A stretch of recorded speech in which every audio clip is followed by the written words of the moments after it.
নমস্কাৰ আজি মই আপোনালোকক গাহৰি ফাৰ্মৰ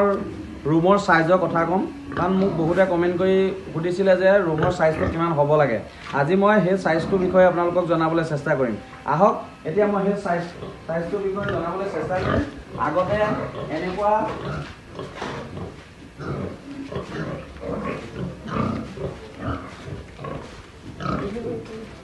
এয়া আমাৰ ৰুম অলৰেডি আগতে ভুল হৈছিল অলপ প্ৰথম বনাওঁতে আমিও জনা নাছিলোঁ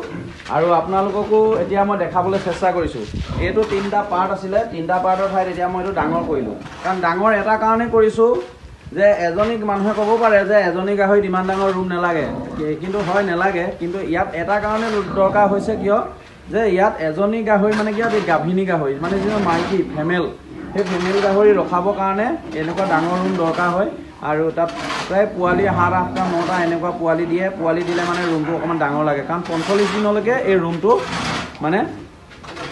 পোৱালিখিনি ৰাখিবলগীয়া হয় সেইটো কাৰণে ডাঙৰকৈ ৰুম দৰকাৰ হয় আৰু এতিয়া মই আমাৰ ৰুম যিটো সাইজ বনাইছোঁ এই ৰুমটো সাইজ হৈছে এতিয়া প্ৰায় এইটো ইয়াৰ পৰা 10 ফুট হৈছে এইটো এফালে আমি 10 ফুট দিছোঁ 10 ফুট দিয়াৰ পিছত ইয়াতো এইফালে আমি 10 ফুট দিয়া হৈছে আৰু এই 10 ফুট এইফালেও দিয়া হৈছে কাৰণ 10 ফুট এটা কাৰণে দিয়া হৈছে কাৰণ ইয়াৰ ৰুমটো আমাক ডাঙৰ লাগে আৰু এটা মই ইয়াত কথা কৈ থওঁ যে এই ৰুমকেইটা আমি ইয়াত ফুটা দিয়া হৈছে ইয়াত এটা ফুটা দিয়া হৈছে এইফালে এটা ফুটা দিয়া হৈছে এনেধৰণে ইয়াতো এটা ফুটা দিয়া হৈছে ইয়াতো এটা ফুটা দিয়া হৈছে চবফালে আমি ফুটা দিছোঁ ওপৰা-ওপৰিকৈ দিছোঁ কাৰণ ইয়াত আমি বাঁহ এডাল ভৰাই দিম নহ'লে লোহা এডাল ভৰাই দিম কাৰণ কিহৰ কাৰণে ভৰাই দিম ইয়াত পোৱালি যদি যেতিয়া পোৱালি জগিব টাইমত হয় তেতিয়া এই গাহৰিজনীয়ে গম নাপায় যে পোৱালি শকত থাকে কাৰণ কোনফালে পৰি যায় ৱালৰ পিনে হেঁচা মাৰি ধৰিলে এই পোৱালি হেঁচা মাৰি ধৰিব পাৰে সেইকাৰণে আমি ইয়াত বাঁহ এডাল দিয়া হ'ব এতিয়া ইমান 9 ইঞ্চিমান ফাক দিয়া হয় কাৰণ 9 ইঞ্চি ফাক এইফালে 9 ইঞ্চি ওখ এনেকৈ দিয়া হয় আৰু সেই 9 ইঞ্চি ফাকত যিটো পৰি যায় তেতিয়া সেই পোৱালিকেইটা এইফালে ৱালৰ পিনে গুচি যায় আৰু মাটি হ'লে টেনশ্যন নাই বাঁহৰ ফাক থাকে পোৱালি পৰি দিলেও সিফালে গুচি যায় কিন্তু মাটি নহয় আমাৰ এইখিনি পকা কাৰণ ইয়াত এজনী দুজনী নহয় মাটিত দিবৰ কাৰণে সৰহকৈ দিয়া আছে আৰু এইফালে এইখিনি খুঁটি দিছোঁ কাৰণ ইয়াত আমি আগতে পাই থৈছোঁ খুঁটি দিয়া নাছিলোঁ এতিয়া আমি এইখিনি আকৌ নতুনকৈ পুৰণা ঘৰখিনি বনাই পিনি আমি কৰিছোঁ কি খুঁটি দি দিছোঁ কাৰণ কেলৈ এই খুঁটিকেইটা আপোনাৰ নিদিলে মানে পিছত গাভিনী গাহৰি দানা দিব টাইমত জঁপিয়াই ইফালে দিলে মানে জাপ মাৰি গুচি যাব বিচাৰে তেতিয়া পোৱালি কষ্ট পায়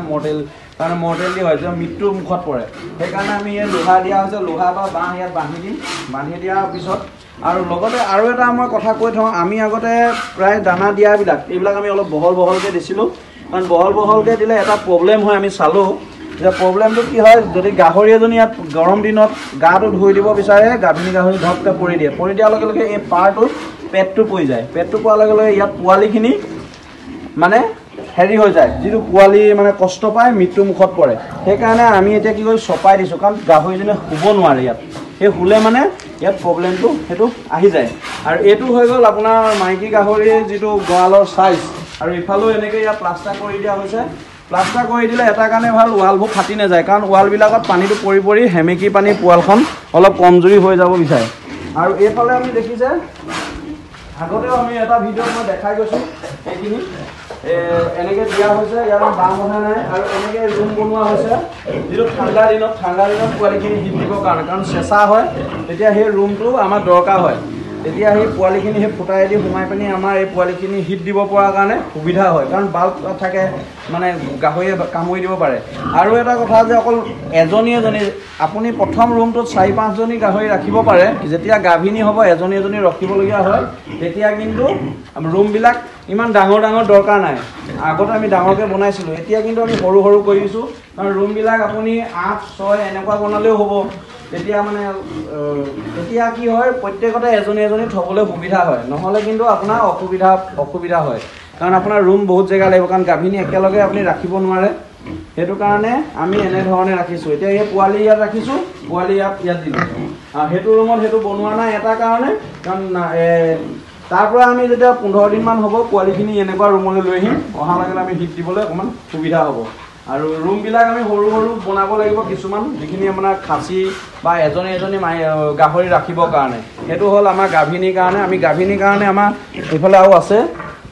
এইফালে এইফালে আছে আমাৰ ৰুমকেইটা এতিয়া আমি বনাই আছোঁ এনেকৈ ডাঙৰ ডাঙৰকৈ আমি ৰুম বনাইছোঁ এইফালে এনেকৈ ইয়াতো ইয়াত গাভিনী গাহৰি ইয়াত থৈ দিছোঁ দেখিছে আৰু এইফালেও এনেকৈ ৰখা হৈছে এইটো আমাৰ চাইজটো অকণমান ডাঙৰ চাইজৰ গাহৰি আমাৰ ডাঙৰ চাইজৰ গাহৰি হয় এইখিনি আমাৰ ডাঙৰ চাইজৰ গাহৰি দেখিছে এতিয়া চব হৈ আছে এইখিনি গাভিনী হৈ আছে বৰ্তমান দিয়া এনেকৈ আপোনালোকে চুই থাকিব কাৰণ কেলৈ আপোনাৰ যেতিয়া হেৰি কৰিব টাইম হ'ব তেতিয়া আপোনাৰ এই গাহৰিকেইজনীয়ে আপোনাক একো অসুবিধা নকৰে নহ'লে কিন্তু আপুনি চুই নাথাকিলে আপোনাৰ অসুবিধাত পৰিব পিছত সেইকাৰণে এই গাহৰিৰ কথা মই আজি চাইজৰ কথা লৈ আপোনালোকক ক'লোঁ আৰু এয়া হৈছে গাহৰি গঁৰালৰ যিটো চাইজ আৰু কিবা জানিবলগীয়া থাকিলে আপোনালোকে সুধিব কমেণ্টত জনাব আৰু যিসকলে মোৰ চেনেলটো এতিয়াও চাই আছে মুৰ্গী হওক গাহৰি হওক আপোনাৰ হাঁহ হওক এনেকুৱা ধৰণৰ যিকোনো যদি ভেটেনেৰি বিভাগৰ হয় আপোনালোকে মোক কমেণ্ট কৰি সুধিব আমি জনাবলৈ মই চেষ্টা কৰিম যিমানটো পাৰোঁ আৰু মোৰ চেনেলটোত যিসকলে নতুনকৈ আহিছে আপোনালোকে ছাবস্ক্ৰাইব এটা কৰি দিব আৰু ফেচবুক পেজত যদি আপোনালোক আহিছে ফ'ল' এটা কৰি দিব ধন্যবাদ জয় অসম